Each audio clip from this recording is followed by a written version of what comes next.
आजच्या धावपळीच्या जगात आपण स्मार्ट झालो खरं, पण माणुसकीच्या आणि निसर्गाच्या नात्यातील जो ओलावा आजीच्या शब्दात होता तो कुठेतरी हरवत चालला आहे.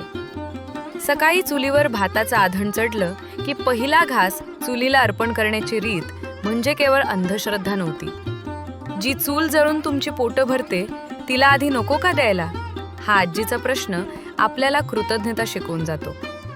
ज्या साधनांमुळे आपलं आयुष्य सुखकर होतं त्याप्रती आदर व्यक्त करण्याची ही एक सुंदर पद्धत होती. दुपारी जेवताना ताटात घास राखून तो कुत्र्या मांजरांना चिमण्या कावळ्यांना देणारी आजी खऱ्या अर्थाने निसर्गप्रेमी होती. मुक्या प्राण्यांमुळेच घरादाराला शोभा आहे हे तिचं तत्वज्ञान आजच्या इको फ्रेंडली जीवनशैलीपेक्षा कितीतरी पटीने श्रेष्ठ होतं. घरातील मांजराशी गप्पा मारणं असो किंवा गोठ्यातील गायीच्या हंबरण्याला मायेने साथ देणं असो, आजीने निसर्गाशी नातं जोडायला शिकवलं. शत्रू जरी दारात आला तरी आधी पाणी द्यावं, पाठीवर मारलं तरी चालेल पण कोणाच्या पोटावर मारू नये, ही आजीची शिकवण म्हणजे आजच्या काळातील सर्वात मोठी नीतिमत्ता आहे.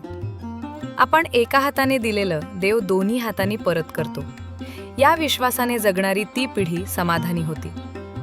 रात्री जेवण झाल्यावर पातेलं घासून पुसून स्वच्छ न ठेवता तळाला एक घास राखून ठेवण्याची आजीची पद्धत म्हणजे माणुसकीची प्रतीक्षा.